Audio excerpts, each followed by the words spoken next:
that's what's skipped over in so many of these big outdoor hunting shows. And you're starting to see the grassroots movements again, like guys like the Hunting Public and stuff like that, that talk about the sign, reading the sign, read the sign, hunt the sign. Mm-hmm. You know, that's the root of hunting. That's where we've come from, is understanding the wildlife around us. The technology just is like a cherry on top of the ice cream. You know, I mean, the ice cream is going out there into the wilderness and experiencing all of it, you know, being engrossed in the experience.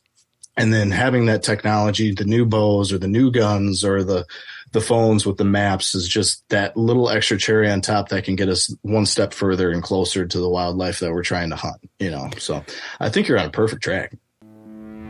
This is the Aptitude Outdoors podcast, where we interview travelers, explorers, and outdoorsmen and women to bring you the best tips and stories from around the world. All right, everybody, welcome back to the Aptitude Outdoors podcast. Thanks for tuning back in today. Got Robert Kennedy on here, and we're talking all things hunting, fishing, outdoors, you name it. My kind of guy, it sounds like, man, because I always say it's my biggest downfall is I like everything too much. So how have you been?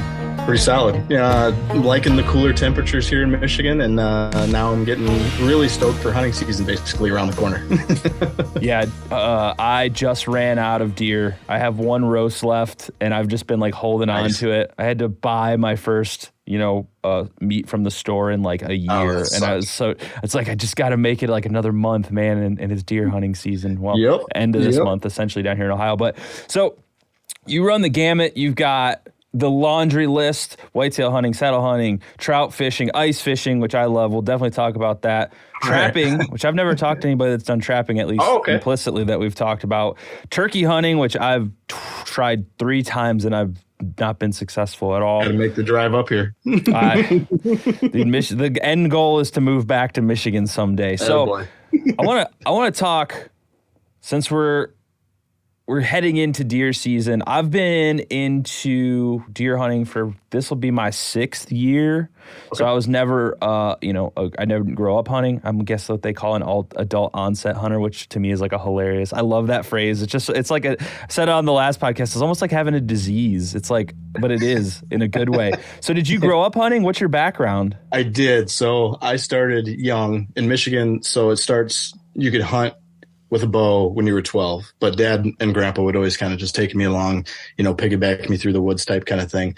Mm-hmm. And I grew up on private property. So private property was the name of the game. But that was before all of the technology and everything else that's out there. So you started at ground zero, just like most people today, is learning the sign, what's a track, what's the poop look like, all that good stuff. And eventually just move your way up, and you evolve, like you're evolving right now. Every year you're going out. So luckily, I kind of was backwards in my story. When I was 12, I got my first buck when I was hunting with my dad with a recurve at about 3 paces, as close as that deer was to me. Wow. So it was kind of backwards, because a lot of people today, they don't start with recurves. That's kind of was the name of the game back then, because compounds still hadn't reached that technology and that popularity that it is today, or crossbows in general, because they were illegal at the time too. Mm-hmm. So that was kind of like how I started with deer hunting. I kind of, when I got into high school and a little bit of college, girls were on the mind, so it wasn't so much my forefront of focus. But fishing is then what took over for me. I don't know why it kind of shifted that way. So then I really got into the ice fishing, trout fishing. And then I kind of reverted back after I got married to hunting and trapping. And it's just been an engrossing journey basically until now. I mean, I'm 33 years old. I've got so much life to experience yet. I think you're 33 as well, aren't you? I'm 33, man. And I'm feeling it every morning when I wake up. People always said, everybody always said, wait till you turn 30. And I thought it was like horse shit. And then I turned 30 and I was like, damn it. And then they keep telling me it gets worse. And I'm like, dude, how can it get worse? Every day it hurts. I think there's so much to be learned from someone like me, from someone like you, because I'm still in that,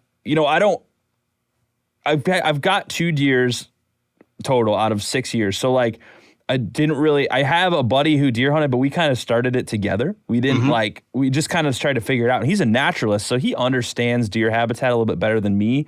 I'm just like your observant outdoorsman. I like go out there and every time they're in the field across from street from my house, I pull out the binoculars. I just watch them. Yep. And, for me, that journey has been so awesome, just learning about wildlife. And I intentionally stay away for the most part from all of the like super crazy advanced technology, because I know that I need to build that base level understanding before I start doing like all this stuff with Onyx hunting and e-scouting and all this stuff that people nowadays is just like a thing people come into.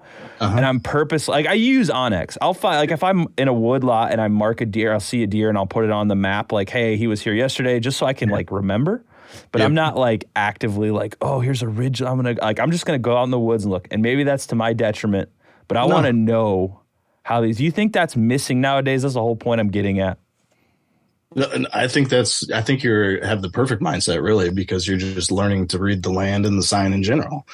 I mean, that's what's skipped over in so many of these big outdoor hunting shows. And you're starting to see the grassroots movements again, like guys like the Hunting Public and stuff like that talk about the sign, reading the sign, read the sign, hunt the sign. That's the root of hunting. That's where we've come from, is understanding the wildlife around us. The technology just is like a cherry on top of the ice cream. The ice cream is going out there into the wilderness and experiencing all of it, being engrossed in the experience. And then having that technology, the new bows or the new guns or the phones with the maps, is just that little extra cherry on top that can get us one step further and closer to the wildlife that we're trying to hunt, So I think you're on a perfect track. I hope so, man, because I love being out. Like you said, it's all about being out there. That's what matters to me. Like if I see a deer, as much as like when you're hunting, you want to take a deer home and like get it in your freezer, just getting out there and seeing them and getting your heart rate racing, just knowing that your opportunity's coming, hopefully. Dude, that's what it's all about. So one thing that I'm glad that, you've done saddle hunting. I really like to be mobile and light, and I don't like to bring a lot of stuff with me, no matter what I'm doing, whether it's on the road podcasting or whether it's, filming something or fishing. I like to just keep it simple and just bring what I need. Might be a little more uncomfortable if I didn't have 8,000 safety items and stuff, but like that's totally cool with me. I feel like we all need to suffer a little bit more anyway nowadays. And the saddle hunting thing to me looks so cool because it's very freeing from not only being trapped, like I say trapped up in a stand because you're trapped up there. Like the mobility is very limited. I mean, I bought a double stand because I'm a big dude. I'm like 6'1", 240, and I just like the space. Yeah. But hauling a stand in and out of the woods every year is a huge pain in the ass. It's like not an enjoyable process. And I like to be mobile. Like if I see a deer and I set my stand in this woodlot and he's 500 yards that way every day, like now like I got to go in there, move this big loud, disturb everything. A saddle seems really awesome because you can just bring some climbing sticks and throw it up on a tree essentially. Do you prefer saddle hunting now that you've tried it? Because I really want you to tell me yes, because I want to read. 100%. I mean, to be totally translucent, I've been working with Trophy Line as an ambassador for a few years, but I got started with them with no experience in saddle hunting. They just reached out and I'm like, okay, cool. Let's try this out. And like I said before, name of the game was private land, but I had another piece of private land I got permission on, and there was some public land here that I had been scouting, and I was like, I don't really want to be hauling a stand, just like you were saying. I didn't want to go buy a bunch of stands to throw up on private land because, that's expensive all on its own.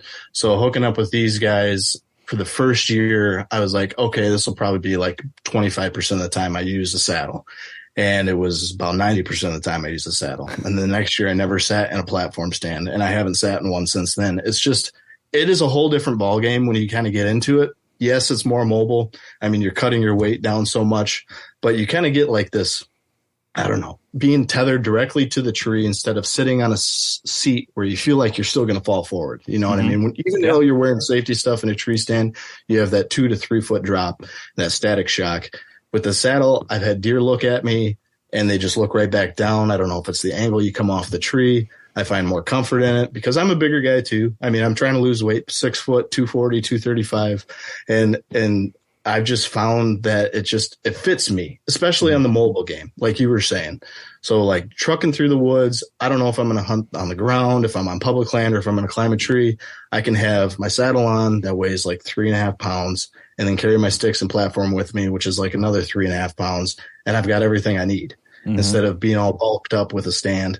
It's really nice. Granted, you have to get used to setting yourself up behind a tree and staring at the tree instead of away from the tree. But I feel like you get more cover that way. It's just a whole new ball game, and I recommend anybody to at least try it before they purchase it, because some people don't like it. They really don't, and it's because it is a different feel, and you gotta get it a little different. You get used to shooting a little bit different, keeping your shoulders lined up and all that kind of jazz. But it's my favorite. I ain't gonna lie about it. And it ain't because I'm paid or anything to do anything like that, but it is really nice. Yeah, I just, that the mobility side of it to me is so crucial, because even like the climbers, I was given a climber because, for the same reason you just said, my buddy, he was like, oh, well, I want to hunt a few different areas, and I figured if I have a climber, I'll be more mobile. So he bought it off Facebook Marketplace or something. He paid nothing for it, and he set it up in my father-in-law's woods, which is, I have access to. So I have a couple stands that just stay in there, and he's like, I'm going to use it on this tree. He starts climbing it. The first day we go out, there's like a thin layer of ice on the tree. And it slips a little bit, and he just is like, nope, I'm done. I was like, dude, come on, give it another try. And he's like, do you want the stand? It's yours. I was like, you know what? Don't give it another try. I will take the stand. And, the climber's fun, but it's still like, it's heavy. It's all excuses. It's all just like me talking myself into getting a saddle. But like they're a pain in the ass to set up sometimes. Like you gotta, if you hook a cable up wrong, and you gotta undo the whole damn thing, take it back apart, lift it back, but whatever. Yeah. But it's still, even that, my first bow kill was from a climber, and it's a totally different experience than a tree stand, because with a tree stand, you just like, you set your bow down, whatever, you lower it down, and you just pop down the ladder, you give it whatever time for the deer to do its thing, and then you're just done. With a climber, you gotta like take step down, you gotta climb down this tree slow so you're not slipping and falling, and your heart rate's still all jacked up from just getting a shot in on an animal. And I was like, I need to sit here for 40 minutes and calm down, or I'm gonna fall out of this dang tree. I mean, and to be fair though, like what we were saying earlier, I mean, a saddle isn't something, I mean, I don't want people like new hunters to think they need one to get a deer. Yeah. Because it's just part of that journey to get there. If that's a tool that you need or you think you could use, then get one. But like, that's just a small fraction. That doesn't make you get deer. It might help you get set up in a better spot or a better tree than you previously could have. But like, you don't need half the stuff that we use. You don't. My first deer was standing on the ground. I was literally standing on, like, I was leaning against a tree with a shotgun. I had a slug in it, and that was my first deer. There was I had Walmart camo, and I literally was freezing my balls off because it was so cold. I had like the cheapest Walmart camo you could buy, just outer layers. And that, like, you touched on a good point, man. I think we get sold so much crap nowadays it's completely unnecessary. Like, we all have that story of like the dude who goes out there in like the Sitka or like the First Light, and that they like spend like $10,000 on their hunting equipment, and you're like, all right, well, where's the deer, man? And they're like, oh. And then you get like your father-in-law who's out there in like a checkered sweater, and he's bringing home like 5 deer a year. You're just, what am I do? Why do I even buy anything? I got to work the 2 total archery challenges this year with Trophyline. I got to work the one in Hemlock, up in Michigan, and then I got to fly out for the Utah one. And you get the chance to just kind of sit back and watch people. I'm a people watcher because I kind of just, it's one of those things to do. And you notice that you don't look any different than any other hunter. Everybody's got a beard now. I had a beard before they got popular. Everybody's got tattoos, and everybody's trying to wear this fashion camo trend type kind of thing to let everybody know that they're the next big hunter, And it is kind of sad, but it makes sense why people do it. But it's kind of sad at the same time just to know that, like, you could go out in a t-shirt, an earth colored t-shirt, and you could probably kill one the same way you would if whether or not you bought that expensive piece of item. Yeah. And it's just tough for new hunters. That's really where it's tough. They think they got to spend a whole pile of money, and they don't need to. Yeah, that's luckily I've grown up being very cheap, and I'm still very cheap. So I'm like, my camo is like the mix and match section of Cabela's. It's like whatever was on sale at any given. But like the more I get into it, the more I can like buy gear that's a little more expensive, because I know like, okay, because I bought like a $300 pair of boots because my feet were freezing. Oh, so yeah. You learn what you need and what you don't. Like, do you need camo base layers? Nobody sees them, so probably not. You can buy the cheap one. But you know what I'm saying?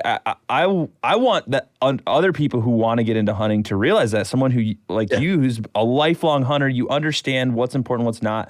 Like if you have a projectile weapon of any sort, and you probably don't need camo, a tree, you can get a tree stand for $70 at Menards sometime. Like the bare bones, or build a ground blind. Yep. Some old sticks. That was the first deer I ever shot. It was right out of brush blind. That's all it was.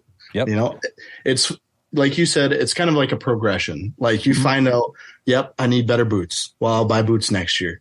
Or if you know you're going to go Western hunting or something like that, and you know you're going to be out in the mountains for a really long time with no shower, it's like, okay, maybe I should buy some merino clothes. Or it's like, okay, I'm going to really hunt in some ball freezing cold weather. Maybe I will buy a nice piece of Sitka gear just to keep my core warm. You know, you don't have to get it all at once, but it's a progression. Yeah, perfect. Yeah.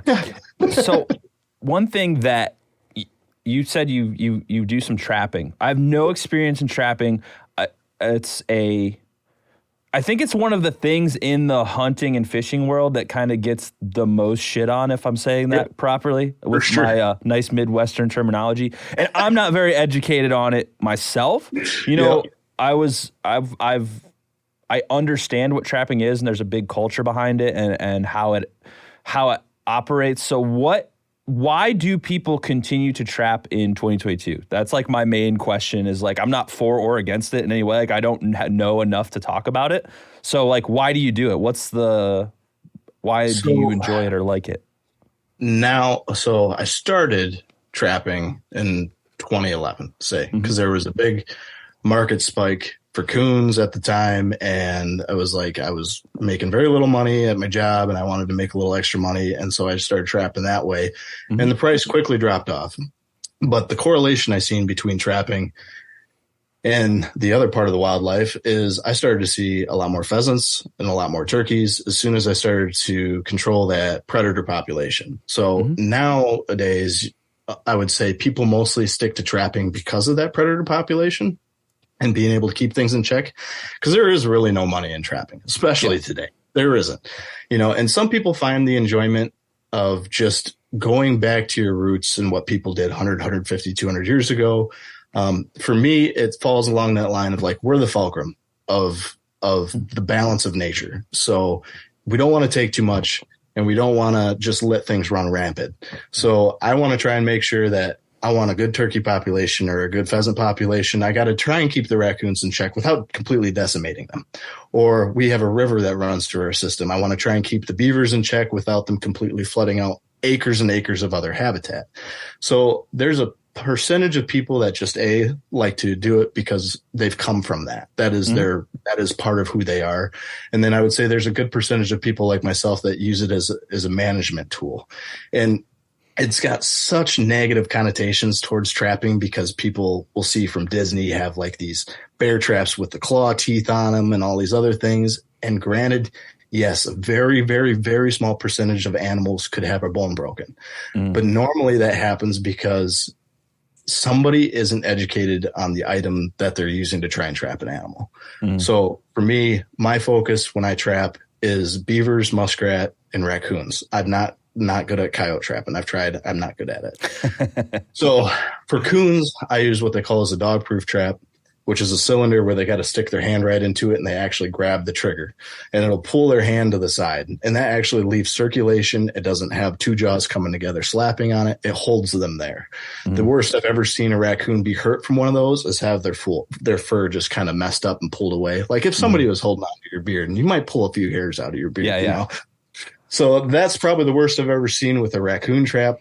As far as like water trapping with beavers and muskrat, I'm using a trap that's called a conibear, and that's made to kill them instantly or as swiftly as possible, humanely as possible. So the ideal behind it is the trap. They'd swim through it and the trap would hit them right behind the skull, either knocking them unconscious or breaking their spine. And then they would die underneath of the water. And people will say, well, you're just trapping them for fun or you're trapping them for money. There's more than money and fur on an animal like beaver.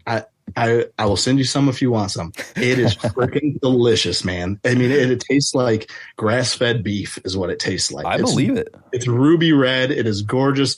Muskrat's a little bit more like ratty, but I mean, it's still good. I haven't had a coon yet because every coon I cut into here has worms all up and on. Oh, yeah, that's gross. I can imagine. It's repurposing, using as much as you can out of the animal. And it's hard to say, like, yes, I do that, but I know other people don't. And I'm not trying to put myself on a pedestal, but I think more people like the antis need to realize that there's just not a one track mind to a hunter or a trapper or any of these other things. You know, we're a caring community.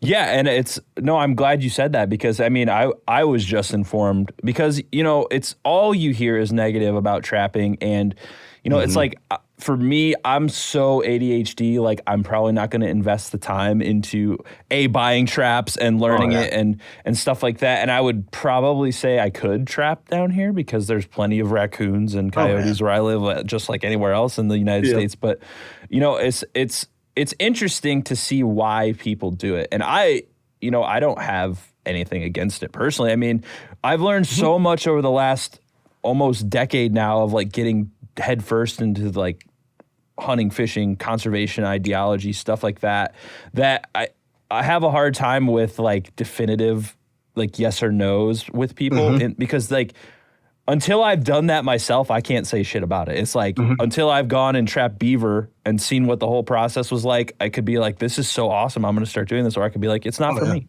you know? Yeah. And I mean, I think it's important that people understand it. And I think the point you brought up that's really important is predator control. And on a conservation level, people get so worked up about predator control, but we're not. People want to think that we live in this world where it was 500 years ago and this beautiful, pristine wilderness with all the animals. Like, it's not like that anymore. No. We have populated the United States and the planet to like a huge extent. We've extirpated species, brought them back, and now there's not the balance in the ecosystem anymore. Everything is in like chaos all the time, essentially. So like if there's too many predators, the populations are going to go down. If there's not enough predators, the populations of the game animals are going to go through the roof. And it's just, it's our responsibility, I feel like, as hunters, fishermen, conservationists to kind of manage that because we're the ones who screwed it up. Yep, 100%. I mean, I don't remember where I read it, so you could just throw this information out as non-factual. But I had read that there are now more beaver across the North America than there were before the big trapping boom hundreds of years ago. So you just lose that perspective when somebody's sitting in big cities and they see these things on National Geographics and stuff like that, and they think they've got all the information at hand. Or the big wolf debate that's going on right now, I want wolves. I want wolves to be here. I don't want them gone. I think they're a beautiful animal. But when they cause problems, there has to be that tool for us to be able to use to balance it. Because that's the phrase I like to use the most is how we are the fulcrum. Because we have the intellect to understand everything that's going on around us. No other species on this planet understands that. We have a responsibility. And, I just try to be responsible. Hey, everybody. Thanks for checking out this episode. If you feel like you're getting something out of it, go down in the link below and buy me a coffee. The Aptitude Outdoors podcast is fully self-funded by me. So if you're digging it, I'm just throwing out a tip jar and I appreciate you listening. Let's dive right back into this episode. I think one of my favorite things I hear people talk about, and I always bring this point up if I get into this conversation with someone, especially someone who's a non-hunter, they're like, oh, well, it's different because like humans just alter the landscape so much. I was like, well, beavers alter the landscape. Like what animal does not alter the landscape? Hogs, wild hogs in Texas. I was just down there. They alter the shit out of the landscape. Like we're not the only ones altering the landscape. Like when a deer walks into your $10,000 of planted gardening and eats it all, they're altering the landscape. That's I'm sorry. altering. So like, it's such a weird argument to me. And I know, like, I can't educate everyone on earth. It's impossible. Even with a podcast, even with a YouTube channel, even with whatever you do, you used to have a TV show, like all this stuff, you can't educate enough people. And I think that's like people like you writing and doing this stuff and talking about it is so freaking important because like, we're not all of us are just like yokel rednecks, like blowing shit up.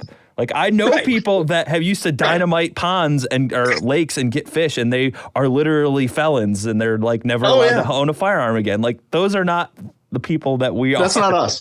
Yeah, exactly. Yeah. But it's wild. So let's talk about one of my favorite activities. I am one of the oddballs in the planet and of everybody I know. I think I prefer ice fishing to regular summer fishing. I prefer it. Same. 100%. 100%. Why I don't know so what cool? it is. You? Yeah. Do you why? I think it's just because you can just sit there and just hang out in a nice little hot hut over top of ice, and it just feels so like, I don't know, rustic. I don't know. It's just really fun. Well, I think the moment for me was last year. I tried it for the first time, and luckily I've been doing my homework and I was mildly successful. But the thing that hit it for me was the first couple days, you're just trying to figure out where to go. Like, I don't know where I'm going. I'm not like, you go to a lake you've been to before and you kind of like, I think I caught fish here in the summer, maybe. I don't know what I'm doing. Yeah. And then you kind of learn the lake a little bit. But the thing that hooked me was when I was my buddy and I went to Northern Michigan, and we just booked this trip again for this year. I wish it was January right now.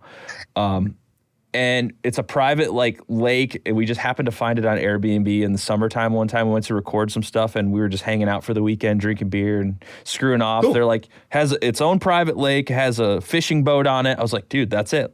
Yeah. We go up there in the winter. Dude, I was drilling holes. We're sitting there trying to figure out where to fish. And a pike so big that it covered both holes of the fishing shack swam directly under us. And from that moment on, I was like, dude, this is it. This is where it's at. Like, it's the end of the unknown, I think, for me, because you can see the world is this big when you have an ice fishing hole. It's like a 3-inch circle, and you're just like, oh man, I hope and you can see them. It's awesome. It's so awesome. Is. So that's so that's one activity I feel like you do need some extra stuff for to be successful at. So like having a flasher or something like that, like you can be no flasher and somebody sitting 3 foot next to you with a flasher or fish finder, whatever you want to call it, and they'll outfish you 10 to 1 all day long. But yeah, so for me, walleye is probably primary because we're really close to the Saginaw Bay here. So when it freezes up mostly safely in February is when we tend to go out fishing. I know guys that'll go out in January and even push shore ice in December if it's good enough. But so we focus on walleye, and we usually do an annual trip every year. Me and probably another 6 or 7 guys. We invite people every year, so you're more than welcome to come up if you want to. Don't tell me with a good time, man. I'll be there. We end up going. It's really hard to say. So, like you said, you're trying to find the fish, and so this year, for example, we were out for 3 or 4 days, and it wasn't until the last day that we actually found the fish. And with such a massive size lake, you find the fish in schools and you will be on the fish for the rest of the time and you'll limit out no problem. And that was kind of what it was like for us. It was kind of a weird day.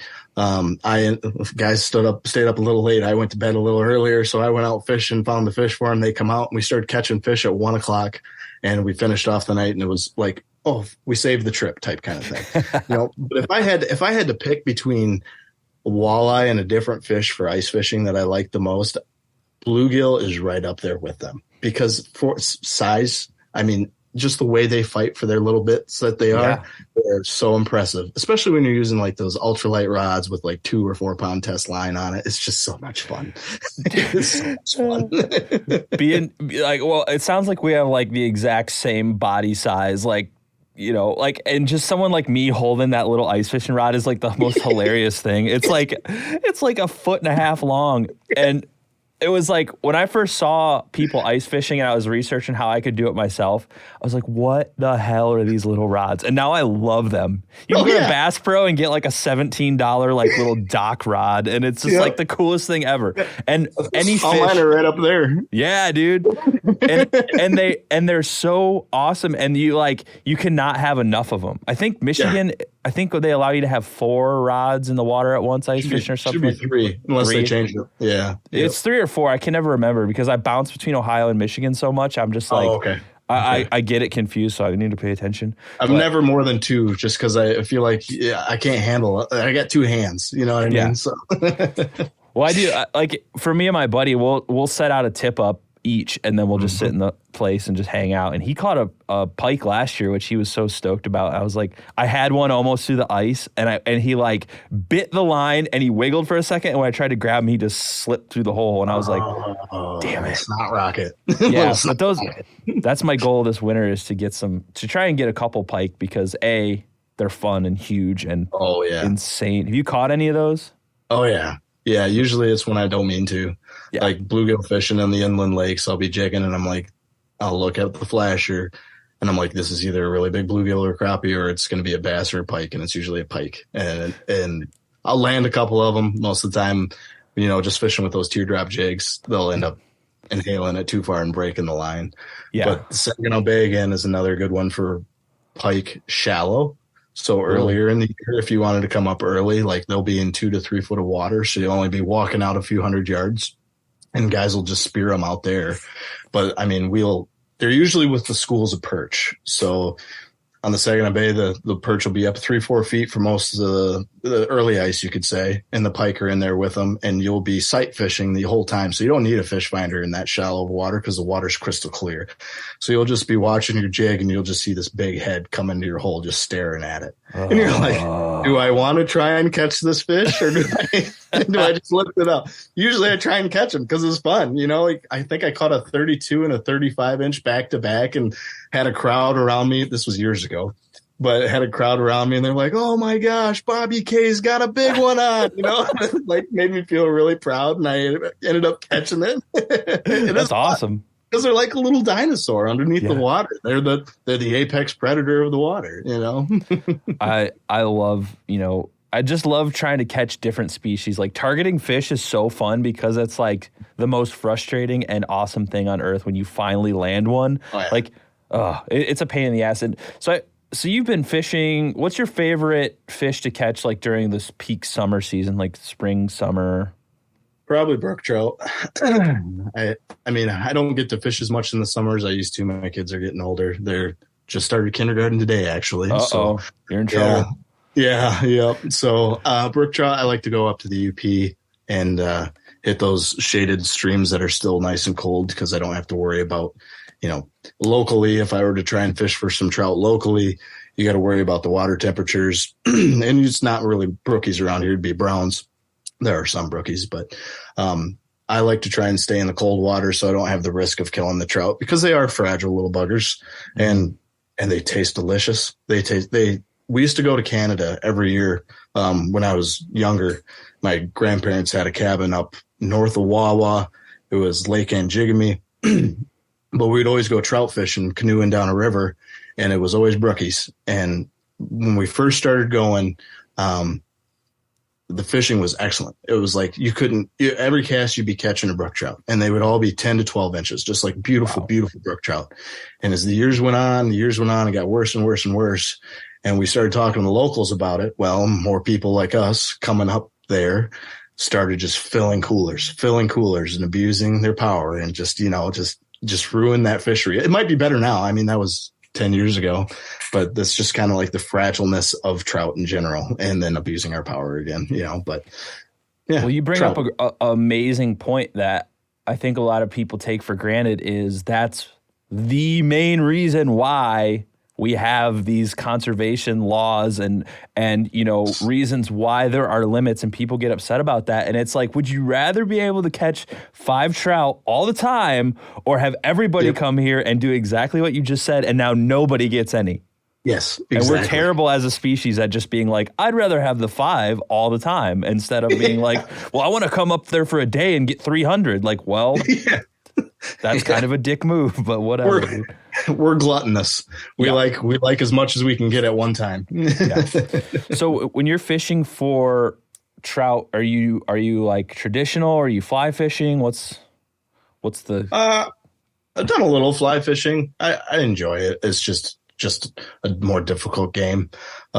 My go-to is just a small 5 foot rod with a little Panther Martin on the end of it and tossing it upstream and trying to hit the holes. And if I've got the right shades on, seeing them hit the spinner, all that type of thing. That's really what I don't know. It's a simple, effective way of fishing, and it keeps you moving.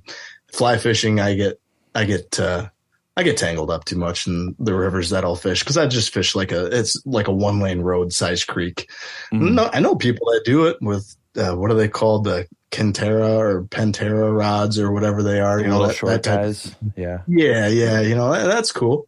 There's a way for everybody to do everything differently. And I just stick with basic spinning reel and a spinner. Yeah, I for me, fly fishing is just what I see when I see fly fishing is it looks awesome. It looks like something I would love, but I also see giant dollar signs and I'm Oh like, yeah. but I already Oh have all the traditional tackle. So like to enter that game now seems like yeah. defeatist for me because I would have to travel pretty far to go fly fishing in the way that like you would think of it traditionally because like where I'm at, there aren't really any cold water streams for like your traditional Hmm. fly fishing fish. I could go out and catch Yeah. bluegill and crappie and stuff on it, but it's like, It's fun. it's Yeah. fun, but that's not, I can That's do, probably the Yeah, and that's probably the only time I fly fish is bluegills, just for yeah. fun. So, I get a lot, I mean, fly fishing is, to me, is like one of those like, when you're ready to take it to that extreme passionate level kind of things. Mhm. Because I'm not like, and I don't know if you're the same, but I'm not like, I always say I'm a generalist. Like, I can shoot a bow all day at 20, 30 yards. No problem. I Mhm. do it all the time. I can, get in my tackle box and I have stuff to catch the main species out in the lake. Do I have the nicest rods? No. Do I have the nicest bow? No. But I have the stuff to play the game and I can get out Yeah, there wherever I'm at. I don't have the nicest shotgun for hunting. I don't have the nicest rifle. But like when it comes time to go play, I can go play. you can And play. Yeah. I don't know. I have a hard time relating to these like very hardcore, like specific people that do this one thing. Like, I don't think I could do that. I just love everything Yeah. so much. Do you find that? Yeah. Because like a lot of guys you see on social media, they like just do the one thing. That's it. They're the bow hunter guy. That's it. That's so I have that problem because I will hyper focus. Maybe I have ADD. I don't know, but I will hyper focus on a method for an extended amount of time, and then I'll switch it up. So like I just wrote something for the Michigan Outdoors magazine, and it was comparing archery a little bit, just comparing archery to fly fishing because they're both can be an art form. Mhm. When people really focus on the archery equipment, where you see these people on social media or these competitors, I mean, they can be hitting dimes at 100 yards, Yeah. and these fly fishermen can be tying such an intricate fly that looks just like an ant or whatever they want to make it look like. There's a comparative between the two. So I think it's really neat when people do hyper focus or, are stuck on one thing because you can see how far their abilities can take them doing that. But I feel like they miss so much too, because my dad, for example, and nothing against my dad, I love my dad, but he's been focused whitetail as long as I can remember. That's what, he grew up doing.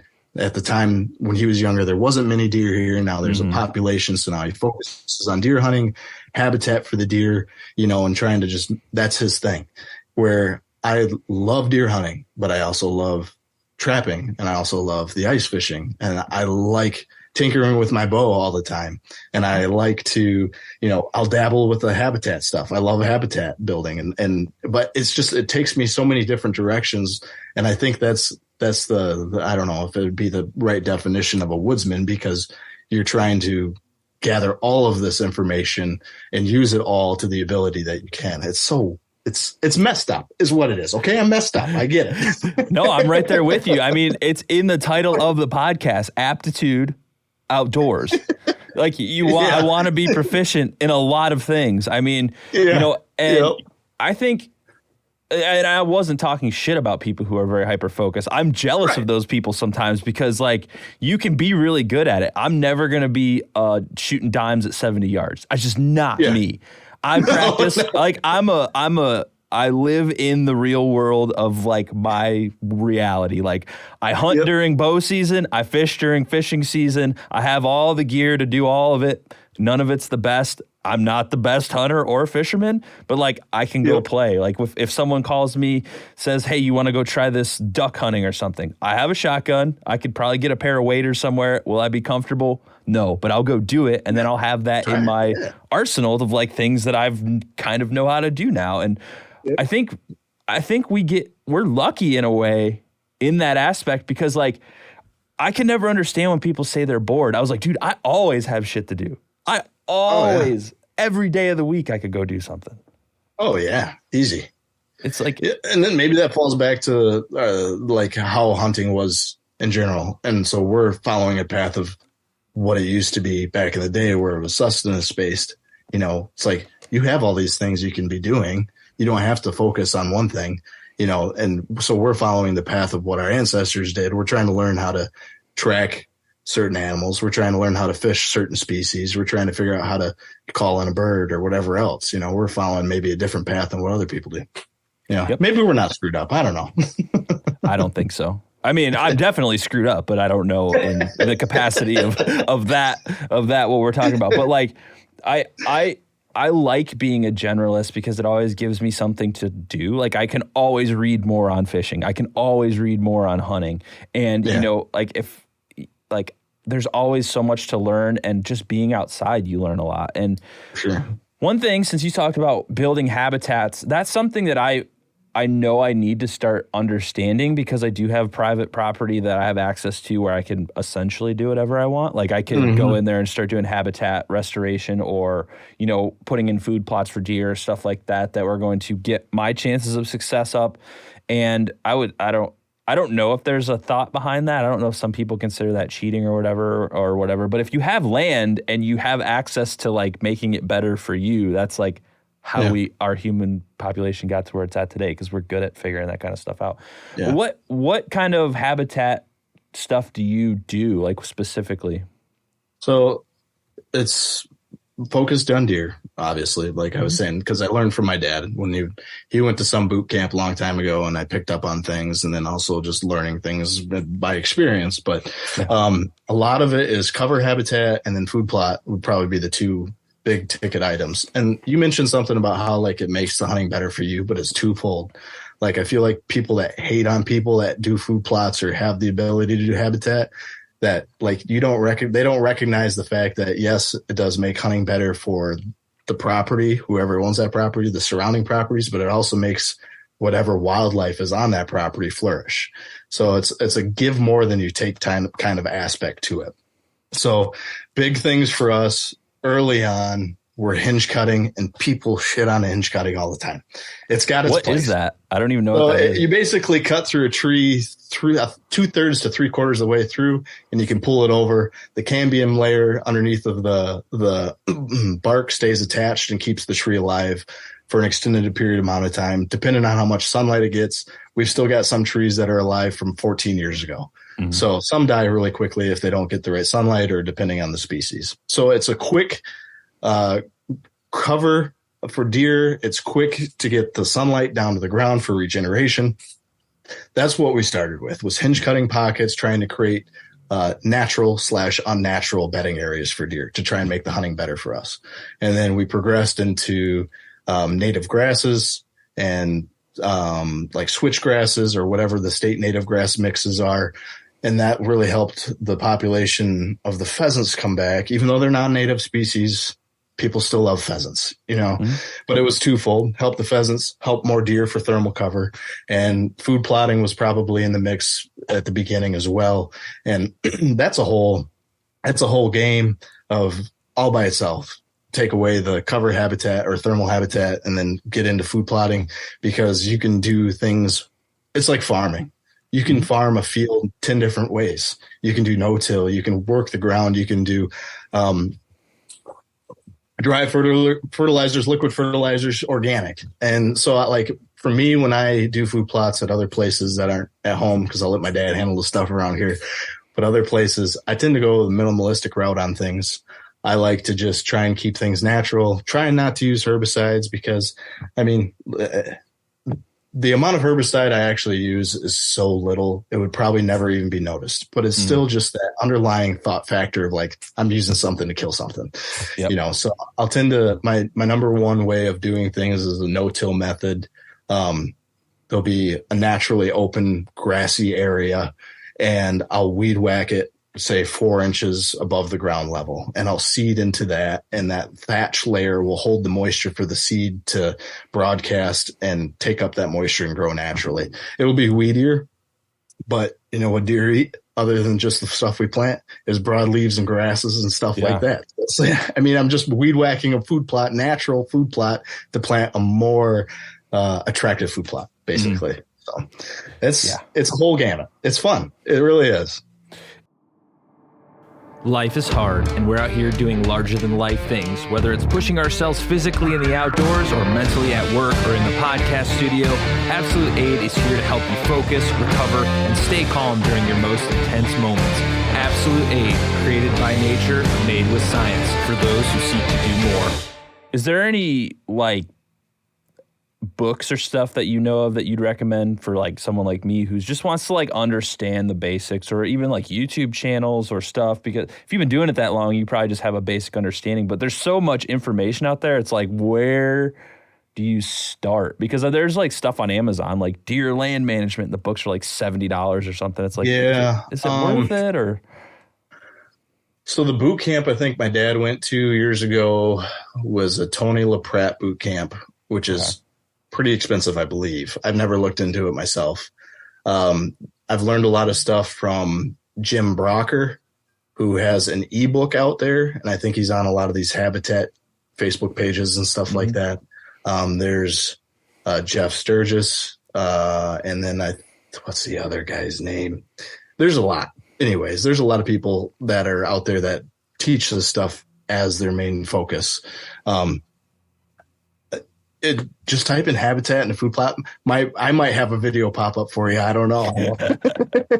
Yeah. I mean, I'm just here to learn, because that's one of the next roads I'd like to go down personally, is like creating a better habitat. Because like, for instance, the woods that I have access to where I got my first deer is not ideal habitat. It was decimated by the emerald ash borer. Like all the ash trees are gone. It's pretty much like a few oak trees, not that many, so there's not a lot of acorns for them to eat. It's mostly hickory. And there's like tons of squirrels and stuff in there, and raccoons, and it's like kind of swampy. And I'm like, because it's surrounded on all sides by farm fields. So it's like, I even think to myself, if I go and put all this effort into managing this plot and making it like more acceptable to deer, well, I'm still surrounded on all sides by corn, soybeans, stuff that they're going to eat regardless. And then the wood lot next door, which I had to like find the owner of and track my deer through the first time I got them. Going through that woods is like, this is already perfectly set up, and the guy doesn't do anything. It's got like hills for cover. It's got like awesome tree growth. It's nice and wide and open. And it's got a nice big thick brush in the back for all the bucks and stuff. Like, no wonder they're never in this woodlot. They just pass through it. So I'm like, how much is the effort worth in the end, or do I just get lucky and hope they walk through here when I'm there? So deer need food, water, and cover. So you look at your area and see which one lacks the most on the piece that you can hunt. Generally speaking, I would say cover is probably the number one thing that lacks on most properties, because people don't take into consideration food-wise that the majority of a deer's diet is woody browse. So they're eating buds and sticks and all these other weird things. So food isn't necessarily their biggest. If you've got deer in the area, they've got food. But what they might lack is the cover for them to feel safe, or like the cover for them to be warm when it's -10 degrees outside. So generally speaking, and this is all general, I say grass is king because grass provides thermal cover and it provides that security for not just deer, but other things.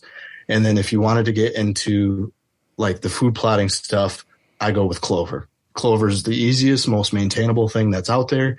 And you can broadcast on top of that clover later season items. Like you could broadcast in some, oats or some cereal grains, other cereal grains, or you could put in brassicas on top of that consistent layer of clover. Clover's the number one most popular probably food plot item that's out there. And it's a natural species.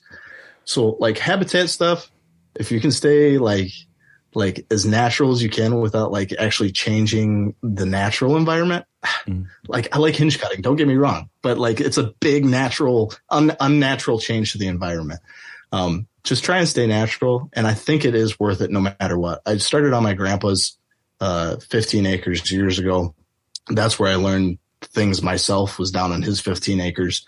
And you'll see an immediate change as soon as you provide some cover for them. You'll see daylight movement if you don't normally see daylight movement. You'll see them create these new edges of something you may have cut or cleared for them. It is really amazing, like how you said early on, how we can change the environment. You know, you can see how that effect has on them right away. Usually it's positive. Yeah. Usually it's positive. Yeah. So that brings us to a good point of a conservation ethic, because like you wouldn't go out there and spend all this time managing a wood lot for something you didn't care about. I mean, the hardest part I have with getting people out of the mindset of like hunting is this big evil thing and whatever is like the problem is death is involved. So that's like a huge barrier to entry to begin with, because you can talk about like wild game meat and this and that, but as soon as you bring up the word death, people are like, nope, not for me. And, you know, I can argue all day, like, where do you think your hot dogs come from? Blah, blah, blah. But people just don't care. Like, it's in a package at a grocery store. And for me, I get the value. The value is going through that process because I know now, like, I know where that shit comes from. I know what you're eating and what I'm eating are not the same thing. There's like, so I think it makes it less disgusting for me. Like, even though you're ripping out guts and cutting out buttholes and stuff, like with deer, it's like, I get it though now. Like, I understand why you shouldn't just like waste stuff and throw things. It changed my perspective so much. And that's why this podcast is all about that now. I mean, I feel it's probably wrong to say, but I do feel a little more self-righteous than people that don't hunt. And granted, that's probably not the nicest thing to say, but I feel like we have a deeper connection and we have a deeper understanding of that death in the circle of life. I mean, even vegans, they're trying their best. I'll give them that, to not kill anything. But if you look at the amount of bugs that are killed from the stuff that is grown in those fields, there's no less death in what they do than what we do. It's the circle of life. Something's got to die for something to live. And I feel like we have a better understanding of that in general, just because of what we do. We understand that life, you know, it's not all about the death as it is. I mean, the death is just this minute part of the story and the journey that we take to get to that point. It's just, I don't know. It's like you said, we can't teach everybody in the whole world and make them understand this, which sucks because I would love everybody to understand. But it's even like me trying to explain something to my wife, you know, and she's like, oh, okay, I get it. But it's like, do you really get it? You know, do you really understand like that chicken you bought from the store? You just had somebody else do the dirty work for you. Yeah. And add a bunch of shit to it that God only knows what they're putting in that thing. And like, you know, and I like that point, what you brought up about like vegan and vegetarian and all this stuff, because it's like, okay, so I'm worse because I killed an adult animal that had to grow up. It lived its whole life naturally. Yep. You know, it's probably been through some nasty winters. It's probably been through some being shot at 100 times by people who aren't actually trying to kill it accurately. They're just out there the 2 days of gun week or our gun week and the bonus days down here in Ohio, just lobbing shots left and right. Like that deer's living a pretty gnarly life. But it's okay when like the harvester comes through and grounds up like 1,000 rabbits and a baby deer and stuff that's out. Like stuff is dying, man. Like that's one of the curses of learning is you just like, oh, wow, maybe. It's one of those turning a blind eyes. That's what they like to do. And I don't have like people will shit on vegans and vegetarians and stuff like that because they have the superiority complex as well as we do. I mean, everybody thinks that they're the best at something, right? Mm-hmm. So I don't try to give vegans such a hard time. If they came at me and were trying to give me a hard time, then I'll push back. But I mean, they're trying to not create as much death. They just can't get away from it and see that they can't get away from it. So then they're going to give hunters or other people that eat meat a lot of crap, and it sucks because it's just a cyclical thing back and forth of fighting who's right, who's wrong. It's like we're both right and we're both wrong. We both suck. There is no good solution in the end because either way, something's dying. So or you're eating soy that's covered in pesticides, and you only know what's going on with that. Like there's no good result, and it's good. I like that mindset because I don't give a shit what vegans or vegetarians do. I used to be a vegetarian. Like I was like, because I was in school and everybody's like, if you want to save the planet, you can't eat meat. I was like, that makes sense. And then I was like, wait a minute, that doesn't make sense at all. That makes sense. So I it's just a growing process, man. Like I care about, in the end of the day, I care about the world, the environment, like the wildlife. That's what I care about. At the end, all said and done. And I'm going to do whatever I feel like I have to do to try not to be a shitty person and do the right thing. So what's, I know we're running an hour here, but there's so much left to talk about. It's so much fun. So you've been writing for MUCC for a while now. What do you really like to focus on in your writing? Because I just signed up for them. I've talked to a few people from them now. I think it's such an awesome organization and what they do. And it's so close to where I live. Like Michigan's only 20 minutes up the road from where I live in Ohio. And the goal is to move back to Michigan someday, I promise. Come on back, brother. I'm trying like hell. So I would encourage everybody to join first. And secondly, what's your forte? Because I just got my first magazine, so I don't got all the cool access to your writing over the years yet. Well, if you got the summer edition, that's not my most proud one. So it meant something to me, but it wasn't the style but the method or whatever. So I don't claim to be a writer. I write, but what I like to do, if I can, is try and put some philosophical approach to it and it's not just hunting. It's not just fishing. It's like what you can find through these routes. So like I was talking about the most recent one, it talks about struggles we have in life and how we overcome things constantly and how I tied in archery. I tried to, at least, to archery in the same thing, practice makes perfect, all these things, learning curves and fighting through these things. Because I think hunting tells a story of life that we also portray. So that's what I try to do, and fishing as well. The one I wrote in the wintertime was, I think it was along the lines of depression and how ice fishing will get you out of the house and get you away from the cabin fever. Because it's not just hunting and killing. It's not just fishing and killing. It's more to the story. Hunting and fishing itself on its own is a whole journey. And I think I wish more people would see it that way. It's a journey. We start it and we'll end it. Yeah.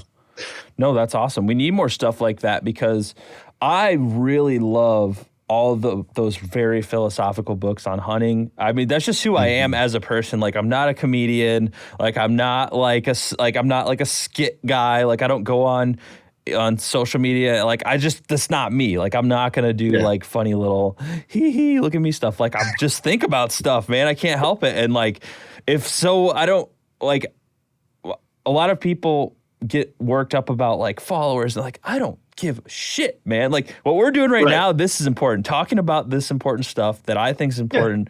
And like, I think a lot of people would gain a lot by shutting their phone off and going outside.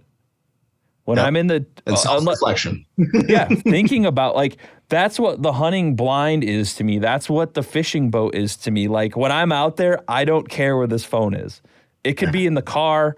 Only time I use it and I'm in the hunting blind is to read something if it's a slow day or to talk shit to my other buddies who are also hunting and tell them that they suck because that's what I like to do. It's fun. But what is your thought on that? Because I catch myself, like, this is what I do for a living, man. I run podcasts for businesses. I run my own podcast. And I tell you, every time I open the social media apps, I just want to throw up. Like, I just like don't care. Even though it's mostly hunting and fishing stuff, it's still like, I can. Yeah, I don't know. It's hard to really explain because like I've really committed myself this year to more social media stuff, trying to get more exposure so I can portray this ideology better to more people, basically. Yeah. So it's a double-edged sword. Yeah, you got to get engrossed more into social media and try and keep up on social media, but you're also reaching more people and trying to teach them the benefits or your ideology and hopefully like being a leader, you could say, in a way. I think in general, social media has ruined a lot of aspects in humanity. But it does have some benefits. It does. And I try to disconnect from it when I'm out in the woods best I can. Granted, sometimes I get really bored. You're not seeing a deer or you're not catching a fish and you turn the phone on or something like that. But yeah, I'm curious to see what it'll be like in 10, 15 years for the generation coming up now and how our parents probably told us, it's going to ruin us. It's going to ruin us, and see if it gets any worse. Or maybe it'll make the hunting and fishing industry boom more too, because we'll have more reach. I don't know. I don't. It's not that I think it's a bad thing, because I've met so many people like you and awesome people through social media. Like it's definitely broadened like my thought on a lot of things too. It's just like the thought of me scrolling through an app, and I do it. Like I'm not saying that I don't do that. I get sucked in just like everyone else, but like when you do it so much, and I like all my whole day is like making content, posting content, making content. Like I post something, and I'll put my phone down for like 4 hours because I'm like, I need to go do something. And one of the things I found is like everybody's like a brand now and things like that. And I think I like my social media for Aptitude Outdoors even is just like the things I do. Like I do the podcast, I make videos on YouTube, I make like little documentaries here and there about hunting and fishing and stuff like that.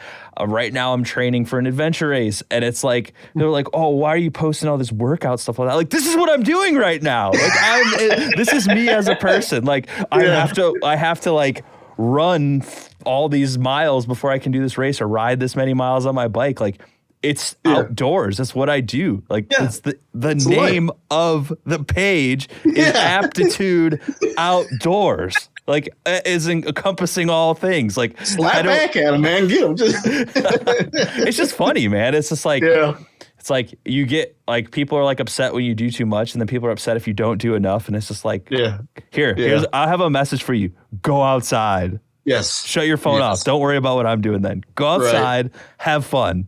That's my message to you. So, no, I don't know. I ramble on. I probably 3 podcasts ago, I'll probably said something like social media is great. Like, I don't know. I just go down these rabbit holes. But no, I feel you.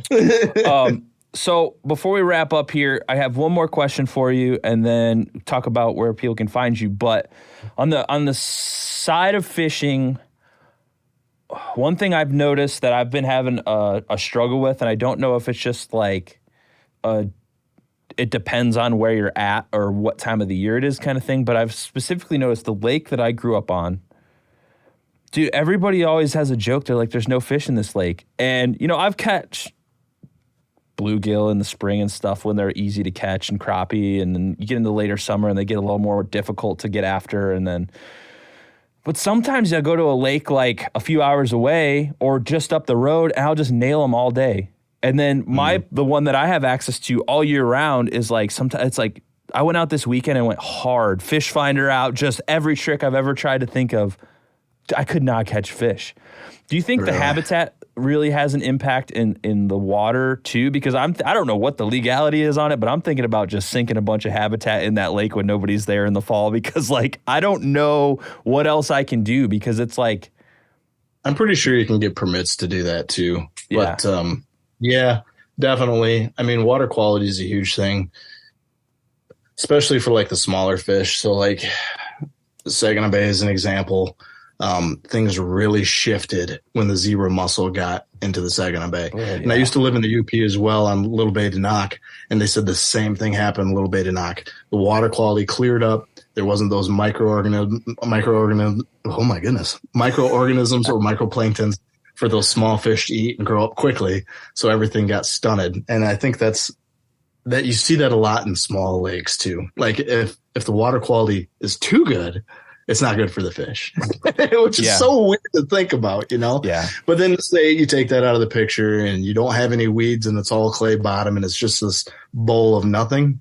Yeah, fish need structure, just like wildlife does on land. I mean, they need something to migrate to search for food or hide from the other predator fish. So yeah, I never even really thought about it until you asked me about it. So. Well, it's just one of those things. Like it's like if it works on land, it might work in the water. But water quality is a huge thing. The whole issue with the Great Lakes and the mussels just blew my mind when I first started like looking into it and reading about it. I was just like, oh God, what are we gonna do? You know, that's the problem. And I'm sure you're in the same boat. You start learning more and more, and you're like. It's like more depressing as time goes on. Yeah. Like the more I learn, the more I'm like, why? What do I do? And you know, I don't know. It's industrialization has hurt a lot of things, and that just really has. Yeah. So, all right. Well, before I talk to you all day or talk at you all day, which I have a tendency to do, why don't you let people know, speaking of social media, why don't you let people know where they can find you, whoever, if they're listening or watching, and we'll wrap it up because I got to get outside, man. We do. And work. Everything's Man Over Beast. YouTube, Instagram, Facebook. Although I'm currently locked out of Facebook right now because I got hacked, but you should still be able to find the page. So everything's Man Over Beast. I do have a personal Instagram, which is the real REEL BobbyK.com or not .com, the real Bobby K. If you wanted to check it out. Yeah. Oh, we do have a website, I guess, but no, I don't update it very often. That's also manoverbeast.com. So sweet, dude. Well, you know, I would encourage everybody to go give you a follow, and you know, I appreciate you know, fighting the good fight, being for the outdoors, man, because I'm trying to get more people on that same page, that we're not all a bunch of yokel redneck, you know, out there blasting stuff. Some of us actually think about this stuff occasionally. Granted, there are some of them out there, but yeah, we're not part of it. I know plenty. So, all right, man, we'll take her easy, and I appreciate your work. Sounds good. Thank you very much.